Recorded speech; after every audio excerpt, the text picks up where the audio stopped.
தமிழர்களின் number one choice Tamil matrimony. Jain Housing and Constructions Limited presents Jain's Anushree, Navalur. Luxury homes from just 58 lakhs onwards. Book now. பொதுவாக இப்போ உங்ககிட்ட ஒருத்தங்க தியானம் படிக்க வராங்க அப்படின்னு சொன்னா அவங்கள நீங்கள் எப்படி வழி நடத்துவீங்க? இல்லை கல்யாணம்லாம் வேணாம், குடும்பம்லாம் வேணாம், நம்ம தியானம், மனநிலை, ஒருமைப்பாடு இப்படி தான் இருக்கணும் அப்படின்னு சொல்லி ஏதாவது ரெஸ்ட்ரிக்ஷன்ஸ் அங்கே இருக்கா? ஒருத்தருடைய கல்யாணத்தில் நான் அதை வேண்டான்னு சொல்ல மாட்டேன், அதை நிறுத்தவும் மாட்டேன். அதை ரொம்ப ஒரு கனிவோட கிட்ட போய் சித்தர்கள், ஞானிகள் எல்லாரோட வாழ்க்கையிலையுமே மரங்கள் ஒரு மாற்றத்தை ஏற்படுத்தியிருக்கு. அதே மாதிரி உங்களோட வாழ்க்கையில உங்களுடைய தியானத்தில் ஒரு தாக்கத்தை ஏற்படுத்திய மரம் அப்படின்னா அது ஒருத்தர் எப்படி தியானம் கிடைக்கப்படணும்னா அவருக்கு வெட்ட வெளியாக தியானம் கிடைக்கணும். அவர் போய் சேர்ற இடமும் வெட்ட வெளியாக இருக்கணும். இதுதான் ரொம்ப முக்கியமானது. இப்போ இந்த மரங்கள்லாம் எனி டைம் ஒரு சூட்சமமாக நான் கனவுல வரலாம், ஒரு ஒளியாக வரலாம், உங்களுக்கு அருகாமையில் ஒரு காற்றாக இருக்கலாம். ஆனால் என்றைக்காவது ஒரு நாள் உன் தியானம் மேம்பட்டால் நானே காற்றாக உனக்குள்ளே வருவேன். அப்போ உனக்குள்ளே இருக்கிற அந்த தீமை காற்றை வெளியில் எடுத்து போட்டு அந்த நன்மை காற்றை உருவாக்குறதுக்கு ஒரு வாய்ப்பை உருவாக்கி கொடுப்போம். மனிதனாக பிறக்கப்பட்ட நான் என்னுடைய உணவு பழக்க வழக்கத்தை நான் மாற்றலை, ஆனால் எனக்குள் வந்த காற்று மாத்துச்சுன்னு சொன்னீங்க. எப்படிப்பட்ட உணவுகள் இப்போ நீங்கள் எடுத்துட்டு இருக்கீங்க? அதே மாதிரி உணவு எனக்கு சப்போர்ட் பண்ண மாட்டேங்குது. இந்த இந்த இந்த சூழல் இருக்குல்ல, இதோட உணவு மெர்ஜ் ஆக மாட்டேங்குது. அப்போ நான் என்ன உணர்றேன் அப்படின்னா, இந்த உண்மையான அமெரிக்காவோட வல்லரசு அப்படிங்கிறது என்னன்னா, என்னைக்கு ஒரு தனி மனிதன் கலிஃபோர்னியாவை உணர்றானோ அன்னைக்கு தான் உண்மையான அமெரிக்கா வல்லரசுன்னு நான் என் மாதிரி அவரால் சொல்லுவேன். அது வரைக்கும் இப்போ என்னுடைய காற்றோடைய தன்மை ஒரு ஒரு வேற ஒரு ஒரு தருணத்தை உருவாக்கும். என்ன தருணம்?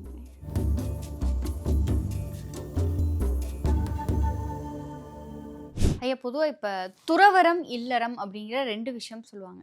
இப்போ பொதுவாக நிறைய பேர் இந்த மாதிரியான வகுப்புகளோ இல்லை ஏதாவது ஒரு பயிற்சியோ படிக்கிறாங்க அப்படின்னா அதுக்கெலாம் போகாத, அவங்க உன்னை இல்லறத்துல விட மாட்டாங்க அப்படிங்கிற ஒரு புரிதல் இருக்குது. பொதுவாக இப்போ உங்ககிட்ட ஒருத்தங்க தியானம் படிக்க வராங்க அப்படின்னு சொன்னால் அவங்கள நீங்கள் எப்படி வழி நடத்துவீங்க? இல்லை கல்யாணம்லாம் வேணாம், குடும்பம்லாம் வேணாம், நம்ம தியானம், மனநிலை, ஒருமைப்பாடு இப்படி தான் இருக்கணும் அப்படின்னு சொல்லி ஏதாவது ரெஸ்ட்ரிக்ஷன்ஸ் அங்கே இருக்கா? இல்லை, அப்படி ஒன்றும் இல்லை.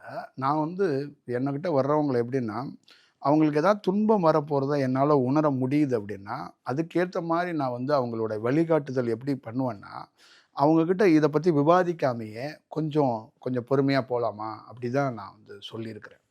அதே மாதிரி திருமணத்தில் கொஞ்சம் குழப்பம் இருக்குன்னா கூட கொஞ்சம் வெயிட் பண்ணலாமா அப்படின்னு நான் ரிக்வஸ்ட் பண்ணி கேட்டிருக்கேன். இப்போ எனக்கு என்னென்னா, ஒருத்தருடைய கல்யாணத்தில் நான் அதை வேண்டான்னு சொல்ல மாட்டேன், அதை நிறுத்தவும் மாட்டேன். அதை ரொம்ப ஒரு கனிவோட கிட்ட போய் கொஞ்சம் வெயிட் பண்ணலாமா அப்படின்னு நானே கேட்டிருக்கிறேன். கொஞ்சம் வெயிட் பண்ணலாமா, கொஞ்சம் டைம் எடுக்கட்டுமா அப்படின்னு தான் கேட்டிருக்கிறேன். அதே மாதிரி இல்லத்தில் இருக்கிறவங்களுக்குள்ளேயும் அவங்களுக்குள்ள கணவன் மனைவியோட சில மிஸ் அண்டர்ஸ்டாண்டிங்களோ சில குழந்தை சம்மந்தமாக ப்ராப்ளங்களோ இருக்கும்போது கூட அதையும் நான் இப்படி தான் கையாண்டிருக்கிறேன். கொஞ்சம் வெயிட் பண்ணுங்களேன், இதை இப்படி சண்டை போட வேண்டாம், இப்படி கடந்து போகலாம், இதுக்குள்ளே ஒரு தீர்வு இருக்குது, மாற்றம் இருக்குது, நீங்கள் கொஞ்சம் அவசரப்படாதீங்க. இப்படி தான் நான் ஒரு டிஸ்கஷனை ஏற்படுத்துகிறேன்.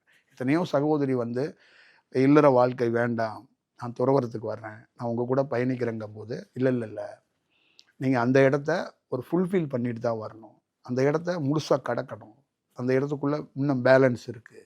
இப்போ நான் எப்படி பார்க்குறேன் அப்படின்னா, ஒரு கம்ப்ளீட் ஆகாத ஒரு பொருளை நான் என்னுடைய பாதைக்கு நான் ரெஃபர் பண்ணுறது கிடையாது. அதே மாதிரி ஒரு பாதையை ஆன்மீகமாக காட்டலை, ஒரு முழுமையாக ஒரு செயலை காட்டுறேன் அப்படிங்கிறது தான் நானோட விஷயம். அப்போ இல்லறம் துறவரம் ரெண்டுமே உனக்கான சூழல் அது எப்படி இருக்குங்கிறது அந்த கால சுழற்சியோட அந்த தன்மையில் எப்படி இருக்கோ அதுக்கேற்ற மாதிரி தான் அந்த சூழலை வழி நடத்துகிறேன். உன்னுடைய ஆர்வம் உன்னுடைய லட்சியத்துக்காக நான் வழி காட்ட மாட்டேன். உன்கிட்ட ஆர்வம் இருக்குன்னா அந்த ஆர்வத்தையே குறைச்சிருவேன் நான். அப்போ ஆர்வம் இல்லாமல் நீ இயல்பாக ஒரு நாள் என்கிட்ட கேளு. இப்போ நான் ஒரு இளைஞனாக இருக்கிறேன், நான் கல்யாணம் பண்ணிக்கிற ஐடியாவே இல்லை, அப்போ நான் என்ன உங்கள் கூட இருக்கலான் இருக்கேன், உங்களை மாதிரி உடை போட்டுக்கலான் இருக்கேன்னு ஒரு இளைஞன் ஒரு பெண்ணோ ஒரு ஆணோ கேட்குறாங்கன்னு வச்சுக்கங்களேன், கேட்குறாங்க என்கிட்ட. அப்போ நான் வந்து இது ஆர்வமாக இருக்குது, இது லட்சியமாக இருக்குது. கடவுள் மேலே இருக்கிற ஆர்வம், என்னுடைய உரைகளில் இருக்கிற பாதிப்பு. இப்போ அவங்கள எப்படி கைட் பண்ணுறேன்னா, கொஞ்சம் வெயிட் பண்ணுன்னாரு. அப்போ ஒரு 10 நாள், 1 மாதம், 4 மாதம் கழித்து அவனுக்குள்ளே மாற்றம் வருது. அவன் வேற ஒரு வார்த்தையை அப்போ பயன்படுத்துகிறான். இப்போ தொடர்ந்து அவனை காக்க வைக்கப்படுறோம், தொடர்ந்து அவனை வெயிட் பண்ண வைக்கப்படுறோம். அப்போ அவனுக்குள்ள ஒரு புரிதல் ஏற்படுற வரைக்கும் அவனை ஒரு பாதுகாத்து ஒரு நல்ல சூழலை தான் எடுத்துகிட்டு போகணுன்னு நம்ம கருதுகிறோம். அப்போ துறவரமும் இல்லறம் அப்படிங்கிறது ரெண்டுமே எனக்கு ஒரு மனிதன் புரிதலை ஏற்படுத்திக்கிறதுக்கான ஒரு டூல் அப்படி தான் நான் நினைக்கிறேன். இது ஆன்மீகத்துக்கான ஒரு செயல் இல்லை. இது ரெண்டுமே ஒரு புரிதல். ஏன் திருமணம் பண்ணிக்கணும், ஏன் திருமணம் பண்ணிக்கக்கூடாது அப்படிங்கிற அந்த புரிதலை தனக்குத்தானே ஏற்படுத்திக்கணும். இதுக்குள்ள மதத்தையோ ஆன்மீகத்தையோ கடவுளையோ கலக்கக்கூடாது. கலந்துட்டா ஒரு மனிதனுடைய வாழ்க்கை துன்பமாக போயிடும். நிச்சயமாங்க ஐயா. ஐயா, இப்போ பொதுவாக வந்து புத்தருக்கு போதி மரத்தடியில் ஞானம் கிடைச்சிச்சுன்னு சொல்லுவாங்க. ஆன்மீகம் அப்படிங்கும் பொழுது அரச மரம், ஆலமரம் இரண்டையுமே வந்து ஒரு மிகப்பெரிய உயர்வான ஒரு மரங்களாக போற்றுவாங்க. இப்போ ஏதாவது கோயில்களுக்கு நம்ம போகிறோம் அப்படின்னாலுமே அந்த கோயிலில் எந்த அளவுக்கு மூலவரை நம்ம வணங்குறோமோ அதே அளவுக்கு அந்த கோயிலினுடைய ஸ்தல விருட்சத்தையும் வணங்கணும்னு சொல்லுவாங்க. சித்தர்கள், ஞானிகள் எல்லாரோட வாழ்க்கையிலையுமே மரங்கள் ஒரு மாற்றத்தை ஏற்படுத்தியிருக்கு. அதே மாதிரி உங்களோட வாழ்க்கையில உங்களுடைய தியானத்தில் ஒரு தாக்கத்தை ஏற்படுத்திய மரம் அப்படின்னா அது என்ன? இப்போ மரங்கள் வந்து அரச மரம், ஆலமரம், இதெல்லா மரத்துக்குள்ளேயும் மிகப்பெரிய ஒரு வடிவம் இருக்குது. எல்லா மரத்துக்குள்ளேயும் இருக்குது. இதுக்குள்ள ஒரு பெரிய தாக்கத்தை இருக்குது. ஆனால் இதோட நேச்சரில் ஒரு பெரிய கனெக்ட் இருக்குது. என்னுடைய வாழ்க்கையில் வந்து மரங்கள் வந்து ரொம்ப முக்கியமான அங்கமாக நான் கருதுகிறேன். அதே மாதிரி என்னுடைய மாணவர்கள்ட்டையும் சொல்கிறேன், மரங்களை நீங்கள் வந்து அவ்வளோ சாமானியமாக மரங்கள்கிட்ட அனுமதி வாங்காமல் போய் மரத்தடியில் தியானம் பண்ணக்கூடாது. அனுமதி வாங்கணுமா? ஆமாம் ஆமாம். மரத்து அப்படின்னா மரம் அப்படின்னா அதுவே ஒரு பெரிய குரு மாதிரி நான் வந்து கருதுகிறேன். ஏன்னா அது ஒரு வெட்ட வெளியிலே இருக்கக்கூடிய மிக நுட்பமான செயல் வடிவங்கள் மரத்து தன்மையில் இருக்குது. அப்போ அந்த மரத்துக்கிட்ட நம்ம வந்து ஏதோ ஒரு ரோட்டில் உட்காந்து ஒரு மரம் நிற்கிது, நம்ம போய் சும்மா சாயறது, போய் உட்கார்றது அப்படின்னு இயல்பாக மக்கள்கள் கடந்து வந்துடுவாங்க. தியானத்துக்காக இருக்கிறவங்க அந்த மரத்துக்கிட்ட உட்கார்றேன்னா முன் அனுமதி பெற்று உட்காரு. அதில் ரொம்ப முக்கியமானது நாகலிங்க மரம், அரச மரம், ஆலமரம், இதெல்லாம் ரொம்ப முக்கியமானது. அடுத்தது மாமரம், பெரிய ஒரு முக்கியமானது. இப்போ என்னுடைய வாழ்க்கையில் காஞ்சி அந்த மகா பெரிய ஒரு அந்த சமாதிக்குள்ளே இருக்கும்போது எனக்குள்ளேருந்து ஒலிக்கப்பட்ட குரல் வந்து ஒரு மாமரம் உங்களுக்குள்ளே உருவாகிட்டு இருக்கு. அப்படிங்கும்போது நான் ஒரு இடத்துல பார்த்தது என்னன்னா, என்னையே ஒரு மாமரமாக தான் நான் பார்த்தேன். அப்போ ஒரு மரம் மாதிரி ஒரு தியானத்தில் ஒருத்தர் வளரப்படணும். அந்த மரத்தை எதுக்கு காட்டுவாங்கன்னா, புத்தரை எதுக்கு அந்த போதி மரத்தில் காட்டினாங்கன்னா, அதுதான் வெட்ட வெளித்தன்மை அப்படிம்பாங்க. அப்போ எந்த செயலும் இல்லாமல் ஒரு வெட்ட வெளியில் ஒரு காற்றோட காற்றாக பஞ்சபூதங்களும் கலக்கப்பட்ட ஒரு வடிவத்தில் ஒருத்தர் உருவாகப்படணும். அப்போ ஒருத்தர் எப்படி தியானம் கிடைக்கப்படணும்னா, அவருக்கு வெட்ட வெளியாக தியானம் கிடைக்கணும். அவர் போய் சேர்ற இடமும் வெட்ட வெளியாக இருக்கணும். இதுதான் ரொம்ப முக்கியமானது. அப்போ இந்த மரங்கள்லாம் எனி டைமும் வெட்ட வெளியாக இருக்கிறது. இதுதான் முக்கியமான விஷயம். இப்போ வெட்ட வெளி இருப்பிடம்னு நான் சொல்கிறேன். அது வெட்ட வெளி இருப்பிடமாக ஒரிஜினலாக யார் வாழ்கிறான்னா, அரச மரம், ஆலமரம், இந்த மாதிரி மரங்கள் தான் வெட்ட வெளி இருப்பிடமாக எப்பொழுதுமே ஒரு ஆதிக்கமாக இருக்குது. அதனால் மரத்தோட பெரிய ரோல் வந்து பெரிய முக்கியமான ஒரு வடிவம். அது என் வாழ்க்கையில் மரங்கள் மறக்க முடியாத ஒரு அனுபவமாக இருக்குது.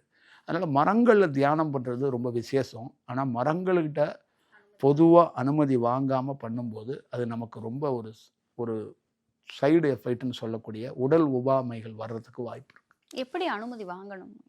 அது தொடர்ந்து வந்து என்னன்னா, ஒரு தியானம் பண்ணுற ஒவ்வொருத்தரும் அந்த மரத்துக்கிட்ட முன்னாடியே அந்த மரத்தை ஒரு சரணாகதியில், இந்த மரத்தில் நான் உட்காரலாமா, அந்த வாய்ப்புகள்னு மரத்துக்கு வெளியில் உட்காந்து நீங்கள் வந்து ஒரு மௌனமாக ஒரு 10 நிமிஷம் 15 நிமிஷம் தொடர்ந்து தியானம் பண்ணிக்கிட்டே இருக்கணும். ஒரு நாள் அந்த மரம் வந்து நீ அங்கே உட்காந்தது போதும், என் பக்கத்தில் உட்காரு அப்படிங்கிற வாய்ப்பை உருவாக்கும். இப்போ நீங்கள் ஒரு குருக்கிட்ட காலடியில் உட்காந்து தியானம் பண்ண முடியாது. குருவை நினச்சி பண்ணலாம், குருவோடைய உருவத்தை பார்த்து பண்ணலாம், இல்லை உருவத்தை கொண்டாந்து தியானம் பண்ணலாம். ஆனால் ஒரு நாள் அவரே கூப்பிட்டுங்க உட்காந்து தியானம் பண்ணு அப்படின்னு உங்களுக்கு ஒரு வாய்ப்பை உருவாக்கலாம். இதுதான் அதுக்குள்ளே இருக்கிறது. இப்போ ஒரு சூட்சமமாக நான் கனவுல வரலாம், ஒரு ஒளியாக வரலாம், உங்களுக்கு அருகாமையில் ஒரு காற்றாக இருக்கலாம். ஆனால் என்றைக்காவது ஒரு நாள் உன் தியானம் மேம்பட்டால் நானே காற்றாக உனக்குள்ளே வருவேன். அப்போ உனக்குள்ளே இருக்கிற அந்த தீமை காற்றை வெளியில் எடுத்து போட்டு அந்த நன்மை காற்றை உருவாக்குறதுக்கு ஒரு வாய்ப்பை உருவாக்கி கொடுப்போம். மனிதனாக பிறக்கப்பட்ட நான், தீமை காற்றோடு இருக்கப்பட்ட நான், ஆசைகளும் எண்ணங்களும் லட்சியங்களும் மனித சிந்தனைக்குள்ளே இருக்கப்பட்ட எனக்குள்ள ஒரு நாள் ஒரு காற்று, அந்த தருணம், அந்த வாழ்நாளில் மறக்க முடியாத தருணம், ஒரு காற்று எனக்குள்ளே உள்ளே போனது தான். அப்போ நான் குருன்னு சொன்னேன்ல, அந்த காற்று உள்ளே போய் ஆசையை கொளுத்துனுச்சு. அடுத்தது உணவை மாற்றுனுச்சு. உணவு தான் வாழ்க்கை அப்படிங்கிறத மாற்றுனுச்சு. அப்போ இந்த லட்சியம், இந்த மாதிரி நமக்குள்ளே இருக்கிற விஷயம் இருக்குல்ல, இதெல்லாம் தானாக மாறப்பட்டது. நாம் விட்டுட்டு நீங்கள் நினைக்கிற மாதிரி நான் கட்டுப்பாடோடு இருக்கிறேன் அப்படின்னு நினச்சிடாதீங்க. விட்டுட்டேன்னு நினைக்காதீங்க. இப்போ நான் பேசுகிறது போதனை கிடையாது, உண்மையாக ரியலான ஒரு விஷயம். உங்கள் அம்மா இருக்கிறாங்கன்னா அவங்க வாழ்க்கையோடைய வழியையும் பயணத்தையும் சொல்லுவாங்க. அதை நீங்கள் கதையாக கேட்டிங்கன்னா ரொம்ப துரதிருஷ்டமான விஷயம். அது கதை கிடையாது. அம்மாவுடைய பெயின், அம்மாவுடைய அனுபவம் இருக்குல்ல, இந்த மாதிரி ஒருத்தருடைய ட்ராவல் பயணங்கள் எங்கேயாவது ஒரு இடத்துல உங்களுக்கு நிச்சயமாக உங்கள் அழுத்தத்துலேருந்து வெளியே கொண்டுறதுக்கு ஒரு வாய்ப்பை உருவாக்கும். அப்போ அதே மாதிரி தான் ஒரு குரு எப்படி உள்ளே போய் ஒரு வேலையை செய்கிறாரோ, அதே மாதிரி மரம் உங்களுக்கு வாய்ப்பு கிடச்சிச்சின்னா, புத்தர் வாழ்க்கையில் காடுகள்லாம் சுற்றினார், பல இடங்களுக்கு சுற்றினார், ஒரு இடத்துல போதி மரத்தில் உட்கார்ந்தார். அப்போ அந்த இடத்துல உட்கார தருணம் தான் ஒரு வாழ்க்கையில் மறக்க முடியாது. அந்த மாதிரி உங்கள் சூழலில் ஒரு போதி மரம் கிடைக்கலாம். ஆனால் தப்புன்னு நாளைக்கு காலையிலே ஒரு போதி மரம் இருக்குன்னு போய் உட்காந்துடாதீங்க அப்படிங்கிறது தான் அது. நிச்சயமாங்க. இப்போ நீங்கள் சொல்லும் பொழுது வந்து என்னுடைய உணவு பழக்க வழக்கத்தை நான் மாற்றலை, ஆனால் எனக்குள் வந்த காற்று மாத்துச்சுன்னு சொன்னீங்க. எப்படிப்பட்ட உணவுகள் இப்போ நீங்கள் எடுத்துட்டு இருக்கீங்க? இப்போ உணவு அப்படிங்கிறதே நம்ம எல்லா ரூபத்துலேயும் ஒரு சைவ உணவை தியானத்துக்கு எல்லாருமே ரெஃபர் பண்ணுவாங்க. ஏதோ 100ல் ஒருத்தர் 2 பேர் வேறு வேறு உணவுகளை எடுப்பாங்க. இப்போ என்னை பொறுத்தளவுக்கு உணவுங்கிற அந்த அந்த உணவில் இருக்கிற ஒரு கிரேஸ் இருக்குல்ல, ஒரு ஆசை இருக்குல்ல, அது போயிடுச்சு. இப்போ உணவுங்கிறது என்னன்னா ஒரு கட்டாயமாக உணவு எடுத்தாகணுமா அப்படிங்கிற ஒரு சூழல் தான். இப்போ நான் உணவுக்குன்னு எந்த மாற்றத்தையும் பிரத்யேகமாக எதுவும் செய்யலை. உணவு எனக்கு தேவையா அப்படிங்கிறது தான். உணவே இல்லாமல் என்னால் பயணிக்க முடியுங்கிறது தான் என்னுடைய காலகட்டத்தில். உணவு எனக்கு பெரிய ரோலாக இருக்கிறதா எனக்கு என் வாழ்க்கையில் பெரிய ரோல் பண்ணலை. இப்போ காற்று மட்டுமே சுவாசிச்சு ஆமாம், என்னுடைய வாழ்க்கையில் இந்த நிமிடம் எனக்கு உணவு நான் எடுக்கிறேன். ஆனால் உணவுனால தான் என்னுடைய அடுத்த நபர்களுக்கு நான் போகிறேன் அப்படிங்கிறதெல்லாம் இல்லை. ரொம்ப குறைவான உணவு எடுக்கிறேன். அதே மாதிரி உணவு எனக்கு சப்போர்ட் பண்ண மாட்டுது. இந்த இந்த இந்த சூழல் இருக்குல்ல, இதோட உணவு மெர்ஜ் ஆக மாட்டுது. அப்போ நான் என்ன உணர்றேன் அப்படின்னா, உணவு எனக்கு ஒரு பெரிய ஒரு அங்கமாக இல்லை. இப்போ நீங்கள் அரபு நாடுகள் பற்றியும் பாலைவனங்களை பற்றியும் சொன்னீங்க. அதே மாதிரி கலிஃபோர்னியாலையும் ஒரு அளப்பரிய ஒரு ஆற்றல் இருக்குது அப்படிங்கிற ஒரு விஷயத்த நீங்களே உங்களுடைய உரைகளில் நிறைய இடங்களில் சொல்லியிருந்தீங்க.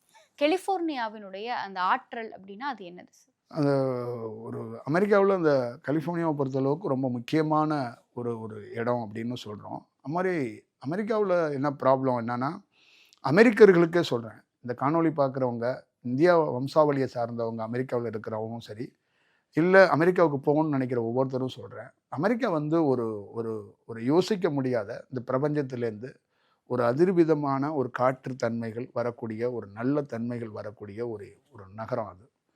அது மாதிரி கலிஃபோர்னியாவில் ஒரு முக்கியமான இந்த ஸ்பிரிச்சுவலுக்குள்ளே என்ன அப்படின்னா, ஒரு காற்றே ஒரு மாஸ்டராக ஒரு குருவாக இருக்கிறத உங்களால் பார்க்க முடியும். அப்போ எளிதாக என்னன்னா, சில இடங்களில் நீங்கள் உட்கார்ந்தீங்கன்னா தியானம் பண்ண தெரியாதவங்களுக்கு கூட தியானம் வர்றதுக்கு வாய்ப்புகள் சில இடங்களில் இருக்குது.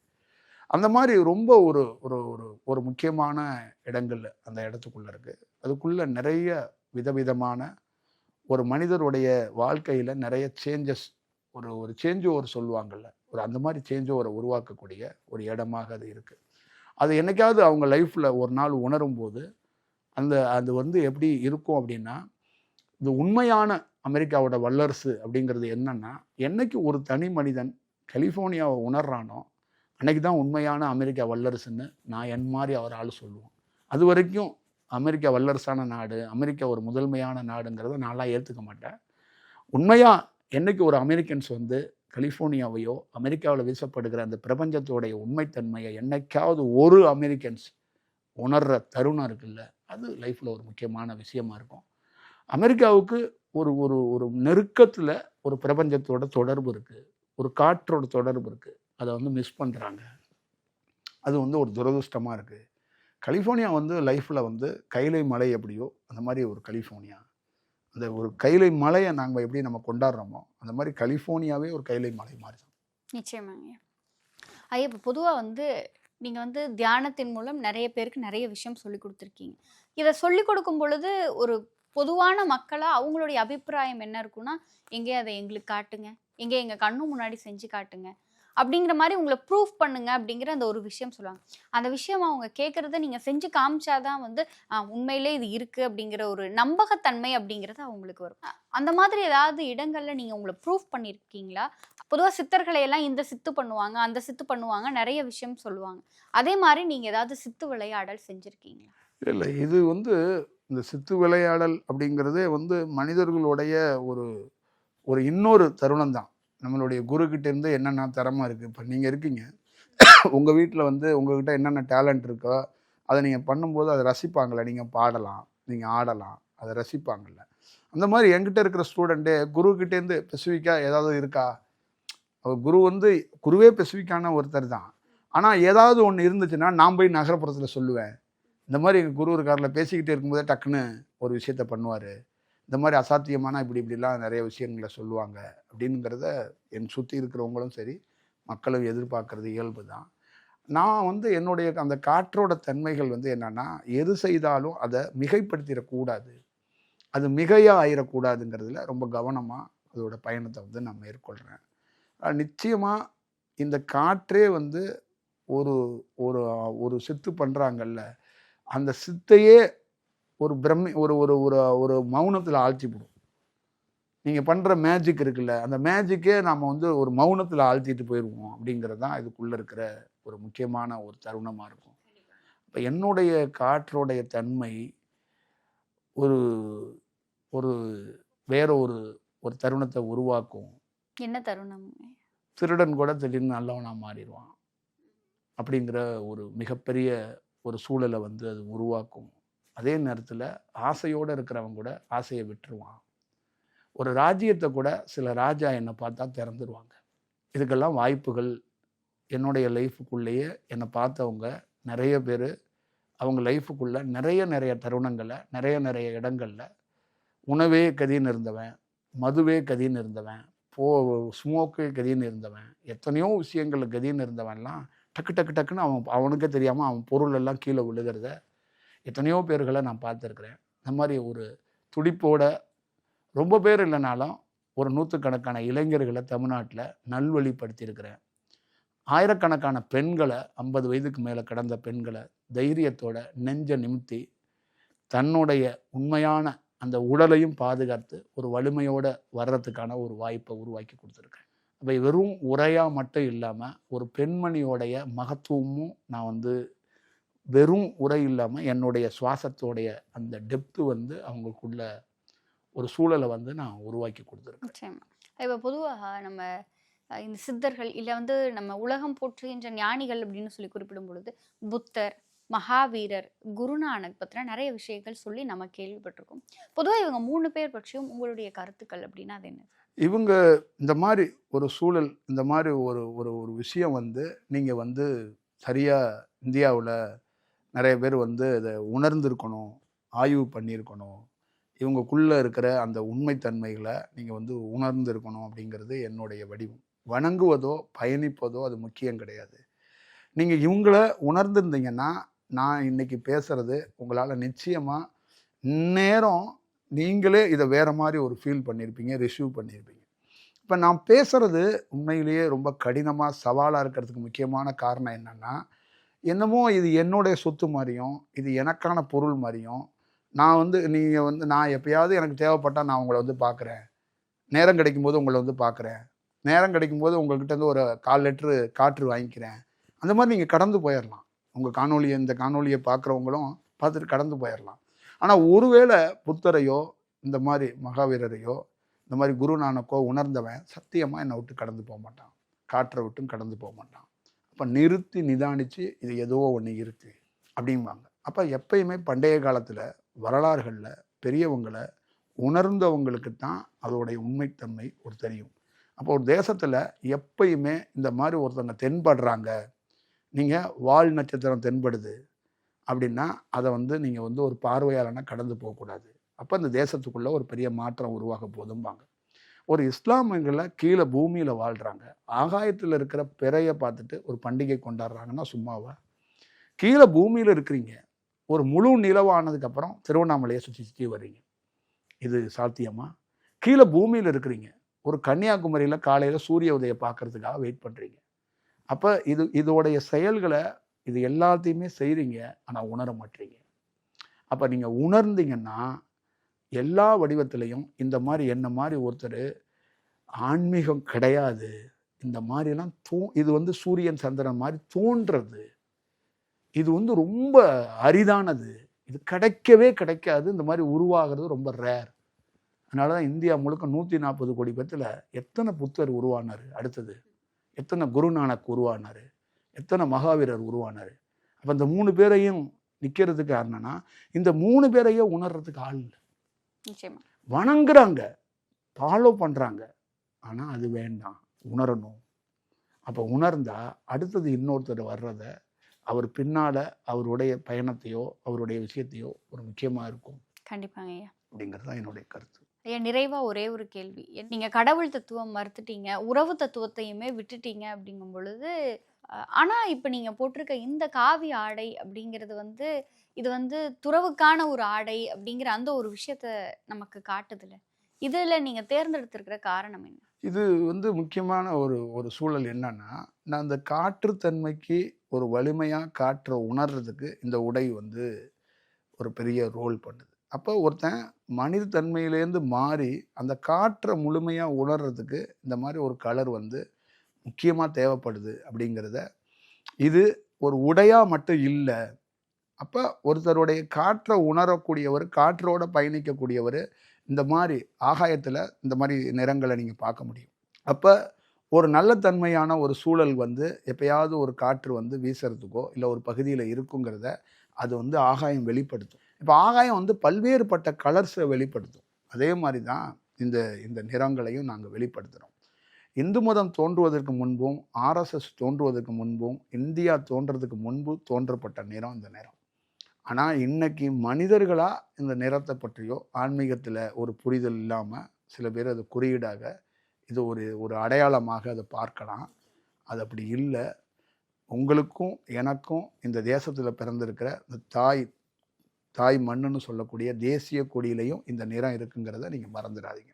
நிச்சயமாங்க ஐயா. இப்போ உங்களுடைய மாணவர்கள் வந்து இப்போ உங்ககிட்ட பயிற்சிக்காக வர்றாங்க அப்படிங்கும் பொழுது அவங்க வந்து பயிற்சி முடிச்சதுக்கப்புறம் நம்ம பயிற்சி முடிஞ்சிருச்சு அப்படின்ட்டு கிளம்பிடுவாங்களா, இல்லை உங்களுடைய சீடர்களாக அவர்கள் பின்தொடர்வார்களா? இல்லை, சீடர்கள், பக்தர்கள், வாலண்டியர்ஸ், இந்த மாதிரி சங்கம், இந்த மாதிரி ஒரு அமைப்பை ஏற்படுத்தக்கூடாதுங்கிறது என்னுடைய சூழல் அப்படிங்கிறது அவங்களுக்கே தெரியும்.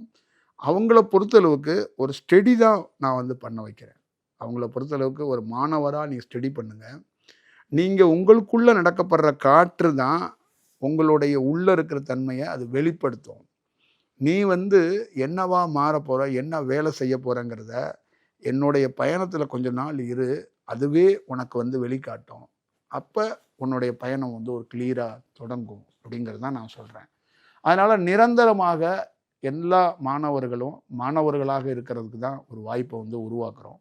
ஒரு 100% என்னை பொறுத்தளவுக்கு அதை ஒரு ஆசிரமம் மாதிரியும், அதை ஒரு சங்கம் மாதிரியும், ஒரு ஆன்மீக கூடாரம் மாதிரியும் நான் அமைக்கிறதுக்கோ பயணிக்க வைக்கிறதுக்கோ வாய்ப்புகள் இல்லை. நிச்சயமாங்க. அது என்றைக்கும் ஒரு 60 வயது மாணவன் கூட ஒரு கோல்டன் பீரியடு மாதிரி ஒரு மாணவனாக இருக்கிறதுக்கும் அவனுக்குள்ளேருந்து மாற்றங்கள் நிகழப்படணும். அதுதான் உண்மையான விஷயம். அப்போ அதிசயம் செஞ்சு அவங்கள நான் வந்து ஒரு கதை சொல்லி அவங்கள கடத்திட்டும் போகிறது இல்லை, அவங்கள தக்க வச்சுக்கிறதும் இல்லை. அது இயல்பாக உனக்குள்ளேருந்து என்ன வரப்படணுமோ அதுக்காக காத்துரு. அந்த தன்மையை என்னால் என்ன சூழலில் உருவாக்க முடியுமோ அதை நான் வந்து நிச்சயமாக அதை பண்ணுறேன். ஐயா, இப்போ நீங்கள் வந்து பொதுவாக யோக வகுப்புகள் தொடர்ந்து நடத்திட்டு இருக்கீங்க, ஒவ்வொரு பகுதிகளிலும் நிறைய மாணவர்கள் வந்து கலந்துக்கிறாங்க. இது கடந்த சேவைகளாக நீங்கள் என்ன விஷயம் செய்கிறீங்க? இல்லை, பொதுவாக இந்த தியானத்தை பற்றி ஒரு கிளாரிட்டியாக எனக்கு என்ன உங்களுக்கே சேர்த்தா என்னன்னா, என்னை பொறுத்தளவுக்கு இந்த தியானம்ங்கிறதோடைய என்னுடைய சொந்த புரிதல், எனக்குள்ளே ஏற்பட்ட அனுபவங்களை என்னுடைய மாணவர்கள்ட்ட நெருக்கமாக நான் பகிர்ந்துக்கிறேன். இது சம்மந்தமாக ஒரு டிஸ்கஷன் நான் வந்து ஏற்படுத்துகிறேன். இது சம்மந்தமாக தான் முக்கியமாக பண்ணுறேன். அப்போ நான் வந்து உடல் ரீதியாக அவங்கள தொடுறது, தீட்சையாக தொடுறதோ, அந்த மாதிரி சூழலோ, மாலை எனக்கு போடுறதோ, அந்த மாதிரி ஒரு வணங்குதலோ, இந்த மாதிரி ஒரு சூழலை என் மாணவர்களை நான் விடுறதில்ல. அப்போ ஒரு கிளியராக ஒரு புரிதல், சரணாகதி தத்துவமாக ஒரு சூழலை நீங்கள் வந்து மேற்கொள்ளணும்னு ஒரு 3 மந்திரம் அவங்களுக்குன்னா 3னா 3 லைன். அதில் ஒன்று வந்து ஒரு காற்றாக வந்து அவங்களுக்கு கொடுக்கப்பட்டிருக்கு. அப்புறம் அவங்க புருவ மத்தியையோ மூக்கு துவாரத்தையோ இல்லாமல் தியானம் பண்ணணும் அப்படிங்கிற ஒரு சூழலை வந்து உருவாக்கப்பட்டிருக்கு. அதே நேரத்தில் இதை வந்து கம்பல் பண்ணி செய்யக்கூடாது அப்படிங்கிற ஒரு சூழலை வந்து உருவாக்கியிருக்கிறோம். அதே மாதிரி உனக்கு புரிதல் ஏற்படணும் அப்படிங்கிற சொல்லியிருக்கிறோம். எந்த இடத்துலையுமே பணத்தை வந்து மேற்கோள் காட்டக்கூடாது அப்படின்னு வச்சுருக்கோம். இப்போ நான் தமிழ்நாட்டில் கிட்டத்தட்ட லட்சக்கணக்கான மக்களை சந்திச்சிட்டேன். அப்போ என்னை ஃபாலோ பண்ணுறது ஒரு ஆயிரக்கணக்கான பேர் ஃபாலோ பண்ணுவாங்க. ஏதோ ஒரு சூழலில் என்னை சந்திக்க வந்தாங்க. எல்லா சூழல்லையும் எல்லா பேரையும் நான் வந்து சந்திக்கிறேன். அப்போ என்னை வந்து அவங்க என்னோட பயணிக்கலாம், என்னை பயணிக்காமையும் போகலாம். அப்போ அவங்க என்னை சந்திக்க வரும்போது 400 பேர் 500 பேர் வரும்போது, அப்போ அவங்களுக்கு அந்த உணவோ தங்குற இடமோ ஃபீஸா சார்ஜாக இல்லாமல் அந்த வகுப்பில் இருக்கிற ஒரு 3 மாணவர்களை 4 மாணவர்களை தேர்ந்தெடுத்து அவங்களையே அந்த உணவையும் அந்த இடத்தையும் நம்ம வந்து வாடகையை கொடுக்க வைக்கிறோம். அப்போ 500 பேர் 600 பேர் வர்ற இடத்துல 400 பேர் வர்ற இடத்துல 3 பேர் அந்த 300 சொச்ச பேருக்கு சாப்பாடு கொடுக்கறதுக்கு வாய்ப்பை உருவாக்குறோம். திருப்பியும் அதே மாதிரி அடுத்த வகுப்புலையும் வேறு மாணவர்களை நம்ம தேர்ந்தெடுக்கிறோம். இது ஒரு சூழல். இப்படியே தமிழ்நாடு முழுக்க நான் நிறைய வகுப்புகளை கிட்டத்தட்ட 900 1000 வகுப்புகள் இந்த மாதிரி நடத்தியிருக்கேன். அப்போ ஒவ்வொரு வகுப்புகளையும் முடிச்சுட்டு அடுத்தது இப்படி பயணம் பண்ணும்போது திருவண்ணாமலையில் ஒரு இடங்களில் நான் வந்து ஒரு வாடகை வீட்டில் கொஞ்ச நாள் தியானம் பண்ணி தங்கியிருக்கும்போது நிறைய பேர் என்னை சந்திக்க வரும்போது அந்த வீட்டிலே ஒரு நாள் வந்து உணவு கொடுக்குற மாதிரி வாய்ப்பு இருக்கும்போது அந்த உணவு கொஞ்சம் விரிஞ்சிச்சு. அப்புறம் திருப்பியும் ஒரு இடம் காலியான இடம் வரும்போது அந்த இடத்துல வெட்ட வெளி இருப்பிடம்னு சொல்லி அங்கே தினந்தோறும் அன்னதானத்தை மக்களுக்கு வந்து மத்தியானத்தில் மக்களுக்கு கொடுக்கணும், அது மக்களுக்கு கொடுக்கணும் அப்படின்னு தீர்மானித்தோம். அடுத்தது காலையில் நம்மக்கிட்ட தியானம் பண்ணுறவங்க அவங்க கஞ்சி மாதிரி எடுத்துக்குவாங்க. இரவில் தியானத்துக்கு என்ன பார்க்க வர்றவங்களுக்கு இரவில் கொடுப்போம். அப்போ பொதுமக்களுக்கு வந்து நம்ம வந்து மத்தியானத்தில் கொடுக்கணும்னு முடிவு பண்ணி 13 விதமான உணவுகளை அதை வந்து நம்ம கொடுக்கணும் அப்படின்னு சொல்லியும் அதே நேரத்தில் அதை ரொம்ப குவாலிட்டியாக கொடுக்கணும் அப்படின்னு திருவண்ணாமலையில் தொடர்ந்து ஒரு நாளைக்கு 500 பேருக்கு தினந்தோறும் அன்னதானம். அந்த அன்னதானத்தோட பேரை விடுமுறை இல்லாத அன்னதானம் அப்படிங்கிற அந்த சூழல் தான் தினந்தோறும் இருக்கிறோம். இதில் 1% கூட எனக்கு எந்த வருமானமும் கிடையாது, எந்த ஊதியமும் நாம் வந்து யார்கிட்டையும் பெறது கிடையாது. இது தினந்தோறும் கிட்டத்தட்ட 9-10 மாதம் கடந்து இது வந்து நடந்துக்கிட்டே இருக்குது. என்னுடைய மாணவர்கள் தான் இதை முழுக்க முழுக்க நடத்துகிறாங்க. நாம் தான் பண்ணுறோமா அப்படிங்கிற மாதிரியே இல்லாமல் அதை இயல்பாக எடுத்துகிட்டு போகிறதுக்கான வாய்ப்பை உருவாக்குறோம். நாம் அதிகமாக அங்கே இருக்கவும் மாட்டோம். அதுவாக அதோடைய தனித்துவத்தில் அது இயங்குது. இப்படி தான் என்னுடைய பயணம் எல்லா நாள்லையும் இருக்குது. ரொம்ப வெளிப்படைத்தன்மையில் நம்ம வந்து சொல்கிறது என்னென்னா, ஆன்மீகம்னா மக்களை பொறுத்தளவுக்கு எங்கேயோ ஒரு இடத்துல கலையை சொல்லி கொடுக்கலாம். ஆனால் ஏதோ ஒரு இடத்துல ஒரு கமிட்மெண்ட்டாக தான் அவங்க பார்த்துருவாங்க. காசு பணம் அதிகாரம் இந்த மாதிரி தான் ஒரு சூழலில் பார்த்துருவாங்க. என்னை பொறுத்தளவுக்கு இந்த காசு பணம் இந்த மாதிரி ஏதாவது ஒரு பர்சனல் வாழ்க்கையில் சிக்கப்படுற மாதிரி ஒரு சூழல் இல்லாத ஒரு எல்லாம் கடக்கிறதுக்கான வாய்ப்பு என்னன்னா, இந்த ஃபியூராக தியானம் என்னை வழி நடத்தினதுனால இதுலேருந்து ஒரு க்ளீனாக வர்றதுக்கான வாய்ப்பு இருக்குது. அதே மாதிரி ஒரு தியானமே ஒருத்தரை வழி நடத்தணும்னு தான் என் மாணவர்களுக்கு தியானம் உன்னை வழி நடத்தும். அப்போ நீ தியானத்தை ஒரு ஒரு ஒரு பொருளாக பார்த்துடாத, ஒரு உருவமாக பார்த்துடாத, ஆசைப்பட்டுறாத அப்படின்னு தான் நான் அவங்களுக்குள்ளே சொல்லியிருக்கிறேன். அதனால் என்னுடைய சேவைகள் அப்படிங்கிறது 2 பேர் வேலை செய்யணும், அதில் 100 பேர் சாப்பிடணும். நிச்சயமாங்க. இதுதான் என்னுடைய நோக்கம். அந்த காற்றை நீங்கள் உருவமாக பார்த்துறாதீங்கன்ற ஒரு விஷயத்த சொல்கிறீங்க. சமீபத்தில் உங்களுடைய காணொளி ஒன்று நாங்கள் பார்த்தோம். அதில் வந்து நீங்கள் ஒரு வனப்பகுதியில் உட்காந்து தியானம் செஞ்சிட்ருக்கீங்க. அங்கே ஒரு தீ எரிஞ்சிட்ருக்கு. அப்போ ஒரு காற்று மாதிரி ஒரு உருவம் மாதிரி ஒரு விஷயம் வந்து தெரிஞ்சுக்கிட்டே இருக்கே, அது என்னங்க ஐயா? இப்போ பொதுவாக இந்த மாதிரி நீங்கள் மலைப்பிரதேசங்களில் காடுகளில் போனீங்கன்னா வெளிநாடுகளில் என்ன இருக்குன்னா, தீ மூட்டி வந்து உடலை வந்து அந்த கூலிங்காக இருக்கிறனால வெப்பத்தை பண்ணிக்குவாங்க. முதல் முறையாக பண்டைய காலத்தில் என்னன்னா, ஞானிகள் தான் அந்த தீயே மூட்டுனாங்க. இந்த தீ எதுக்கு மூட்டுவாங்கன்னா, காற்று வடிவத்தில் இருக்கக்கூடிய ஒரு அலைவரிசை வந்து இந்த தீ மூட்டுனா அந்த தீக்குள்ளே இறங்கும், அவங்களுக்குள்ள ஒரு உரையாடல் நடக்கப்படுங்கிறது நிதர்சனமான உண்மை. எங்களுக்கு வந்து இந்த தீ மூட்டவே கூடாது, தீ மூட்டுனா அங்கே நாங்கள் ஒரு பணி செய்கிறோம் அப்படிங்கிறது தான் இதோடைய அர்த்தமாக இருக்கும். அப்படி என்னுடைய வாழ்க்கையில் நான் காடு மலைகளில் போகிறதுனால எங்கேயாவது ஃபயர் கேம்ப் பண்ணணும்னா ரொம்ப ரேராக தான் அந்த மாதிரி ஃபயர் கேம்ப் வந்து நம்ம பண்ணுறதுக்கு ஒரு வாய்ப்பை வந்து நம்ம உருவாக்கியிருக்கோம். அதே மாதிரி தான் ஒரு ஜவ்வாது மலையில் ஒரு இயல்பாக அந்த ஃபயர் கேம்ப் பண்ணும்போது என்னுடைய மாணவர்கள் ஒரு 5-6 பேர் இருந்தாங்க. அப்போ எனக்குள்ளேருந்து அந்த ஃபயர் கேம்ப் பண்ணும்போதே எனக்குள்ள ஒரு தன்மைகள், எனக்கு ஒரு சூழல் இருக்குது அப்படின்னு நான் இவங்ககிட்ட மாணவர்கிட்ட சொல்லியிருந்தேன். அதே மாதிரி இந்த இந்த தீக்குள்ள சில பேர் சில காற்றாக சில தன்மைகள் வரலாம் போகலாம் அப்படிங்கிறத இது வர்றதுக்கு முன்னாடியே அவங்கக்கிட்ட அந்த தீ எரியறதுக்கு எரிஞ்சுக்கிட்டு இருக்கும்போதே அவங்கக்கிட்ட நான் உரை நிகழ்த்தியிருந்தேன். அப்போ அந்த அந்த மாதிரி ஒரு சூழல் அந்த அந்த அந்த கேமராவில் எடுக்கும்போது இந்த மாதிரி ஒரு சூழலில் நான் எதை பார்த்தேன் அப்படின்னா, இது ஒரு ஒரு அந்த காற்றோட தன்மையோட செயல்பாடுகள்லேருந்து தான் அதை வந்து பார்க்குறோம். இது மக்கள்கிட்ட வந்து அதை உணர்றதோ, மக்கள் வந்து அதை அதை வந்து ஒரு அமானுஷ்யமாக பார்த்துடலாம். இல்லை இது ஒரு ஒரு டெக்னிக்கல் சம்மந்தமாக கூட சில நபர்களாக நம்ம பார்த்துடலாம். அது அப்படி இல்லை அது. ஏன்னா எங்களை மாதிரி ஆளுங்க டெக்னிக்கல் அப்படின்னு போயிட்டோம்னா இந்த வாழ்க்கையில் பெரிய கிடைச்ச தியானத்தை இழக்கிற மாதிரி ஆயிடும். இந்த உலகத்திலே பெரிய விஷயம் என்னென்னா, இந்த உலகத்தில் பொய் சொன்னால் எவன் வேணாலும் மன்னிச்சிடுவான், ஒரு காற்று மன்னிக்காது. என் வாழ்நாளில் ஒரே ஒரு விஷயந்தான், ஒரு பொய் சொன்னால் கூட என் தியானத்தை நான் இழந்து விடுவேன். இதான் நான் உங்களுக்கு என்னுடைய மாணவர்களுக்கும் சொல்கிறேன். இந்த கற்பனையில் இந்த உலகத்தில் நீ யாரை வேணாலும் ஏமாற்றிடலாம், இமேஜினேஷன் பண்ணிடலாம். பொய் சொல்லி இந்த உலகத்தில் நீ எதை வேணாலும் சாதிச்சிடலாம். ஒரு 4 ரூமுக்குள்ளே நடக்க போகிற தவறு எவனுக்கு தெரிய போகுதுன்னு நீ சொல்லிடலாம். அந்த காற்றை ஏமாற்ற முடியாது, இந்த வெட்ட வெளியை ஏமாற்ற முடியாது. எங்களுக்கு கற்றுக் கொடுத்தது அதுதான். அப்போ அந்த காற்றோடைய ஒரிஜினல், என்னுடைய உடலில் இருக்கக்கூடிய தன்மையோட காற்றோட தன்மைகள், அது ஒரு உலா வந்த அந்த தருணத்தை நான் வந்து அந்த என்னுடைய ஸ்டூடெண்ட்டுக்கு அது ஒரு ஒரு வகுப்பாக அதை விவாதிக்கப்படணும். அதில் அந்த பர்சனலான இருக்கிற வீடியோவை வந்து போட்டிருக்க வேண்டியதில்லை. போட்டதுக்கு முக்கியமான காரணம், மாணவர்களுக்கு இது சம்மந்தமாக இந்த தீ மூட்டப்படுறது எதுக்காக மூட்டப்படுது அப்படிங்கிறத பார்க்கணும். என்னோட மாணவர்களுக்கு யாருக்காவது பாருங்கள், ஒருத்தர் கூட இந்த யாகம் வளர்க்குறதோ இல்லை வேறு மாதிரி இந்த உருவத்தை வழிபடுறதோ யாருக்குமே நான் சொல்லிக் கொடுத்தது கிடையாது. யாருக்கிட்டையுமே இந்த கமர்ஷியல் ஆஸ்பெக்டில் அவங்கள நான் உருவாக்கினதோ அவங்களுக்கு வழிகாட்டினதோ கிடையாது. எந்திரம், மந்திரம், கயிறு, இந்த மாதிரி எந்த சூழலையும் நான் போட்டிருக்க மாதிரி யூனிஃபார்ம் மாதிரி அவங்களுக்கு கொடுக்கறது, இது மாதிரி எதுவும் நான் செஞ்சது கிடையாது. ஐயா, அந்த காணொலியை பார்த்தப்ப உள்ளபடியே எங்களுக்கு வந்து ஒரு மாதிரி பயமா இருந்துச்சு. ஒரு உருவம் அங்கேருந்து இங்கே வருது, இங்கேருந்து அங்கே போகுது, அது அப்படியே அந்த நெருப்புல குளிச்சு மேலே வர்ற மாதிரி இருக்கு. அது உண்மையிலேயே காற்றோட வடிவம் தானாங்க? இல்லை அதுதான் சொல்கிறேன். அது நீங்கள் அந்த மாதிரி உண்மையிலேயே வடிவந்தானா அப்படின்னு அங்கே கேட்டீங்க. 1. 2வது ஒரு முக்கியமான ஒரு சூழல் என்னன்னா, தாயார் தகப்பனை நீங்கள் வந்து உணரணும். தாய் தகப்பனை அவ்வளோ சாமானியமாக சந்தேகப்படக்கூடாது. ஏன்னா நம்மளோட அடையாளமே அதுதான். அந்த மாதிரி இயற்கையும் சந்தேகப்படக்கூடாது, ஒரு குருவையும் சந்தேகப்படக்கூடாது. ஆனால் ஒரு குரு அப்படியே நம்பணும்னு சொல்லலை. அந்த குருவோட செயல் வடிவத்தை சந்தேகப்பட்டால் அது பயங்கரமான ஒரு ரிஃப்ளெக்ட் ஆரம்பிச்சிடும். அது மாதிரி நீங்கள் பயப்படுறதுக்கு அங்கே ஒன்றும் இல்லை. அது ஒரு இயல்பான ஒரு தருணம் தான். இந்த மாதிரி என்னுடைய ட்ராவலில் ஆயிரக்கணக்கான விஷயங்களை நான் வந்து கண்டிருக்கிறேன். அதை நான் வெளிப்படுத்தாததுக்கு காரணம் என்னன்னா, அந்த மாதிரி சூழல் அந்த இடத்துல இல்லை. அது வந்து வகுப்பா அப்போ எனக்கு தெரியாது. நான் வந்து என்னோட கூட இருக்க மாணவர்களோட பேசிக்கிட்டு இருக்கிறேன். யார் கேமரா எடுக்கிறான்னு கூட எனக்கு தெரியாது. அப்போ இந்த மாதிரி நான் பல இடங்களில் பல்வேறுபட்ட சூழல்களில் இந்த மாதிரி காற்றோட தன்மைகளை நான் வந்து கடந்து போயிருக்கேன்.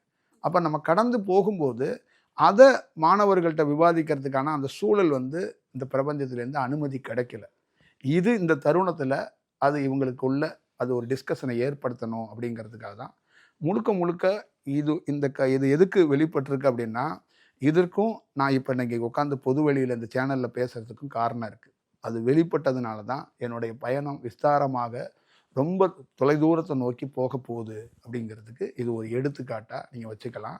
அந்த நெருப்பு தான் என்னுடைய பயணத்தை ரொம்ப வீரியமாக ரொம்ப தூரமாக எடுத்துகிட்டு போகுது அப்படிங்கிறதுக்கு சூழல். அதுதான் இன்றைக்கி உட்காந்து நம்ம சேனலில் பேசுகிறதுக்கும் காரணம் அதுதான்.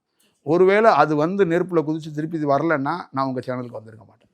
ஆமாம், இது ஒரு நல்ல தருணம், நல்ல சூழல். அதே மாதிரி நிச்சயமாக அடிப்படையாக உங்களுக்குள்ளேயும் ஒரு விதை விதைக்கப்பட்டிருக்கு அப்படின்னு நான் நம்புகிறேன். அதனால் இது ஒரு நல்ல தருணமாக இதை பார்க்குறவங்க தயவு செய்து ஒரு மூட நம்பிக்கையாக இல்லை வெவ்வேறு விதமாக எடுத்துகிட்டு போயிடாதீங்க. கருத்தியலாக உங்களுக்கு நான் சொல்கிறதுல ஏதாவது உடன்பாடோ இல்லை ஏதாவது முரண் இருந்துச்சுன்னா கண்டிப்பாக தீர விசாரித்து ஒரு அமைதி முறைகளில் இது என்ன மாதிரி விஷயம் அப்படின்னு ஒரு டிஸ்கஷனை ஏற்படுத்தணும். இது வந்து ஒரு பெரிய புரிதல் ஏற்படணும் பப்ளிக்லன்னு நினைக்கிறேன்.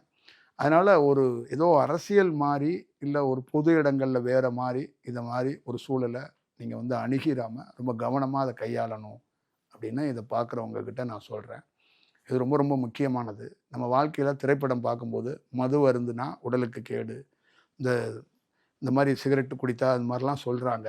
அதை நம்ம கடந்து போயிடுறோம். அந்த மாதிரி நாங்கள் பேசுகிறத கடந்து நீங்கள் போயிடலாம், கடந்து போகாதீங்க.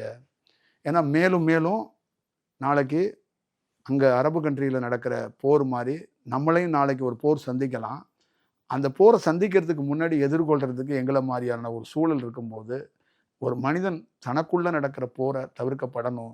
தனக்குள்ளே ஒரு போர் இருக்குது அப்படிங்கிறத ஒரு மனிதன் கவனமாக இருக்கணுங்கிறதுக்காக தான் இந்த மாதிரி வடிவத்தை நம்ம பேசுகிறோம். அது நல்ல சூழலில் நீங்கள் பார்த்துக்கங்க. ஏதாவது ஒரு நல்ல சந்தர்ப்பமும் ஒரு வாய்ப்பும் கிடைச்சா ஏதோ ஒரு வடிவத்தில் உங்களை சந்திப்பேன். நன்றிங்க ஐயா. எங்க முத்து மாரியம்மா தன்னானே நானே, அழக முத்து மாரியம்மா தில்லேலேலோ. எங்க முத்து மாரியம்மா தன்னானே நானே, அழக முத்து மாரியம்மா தில்லேலேலோ.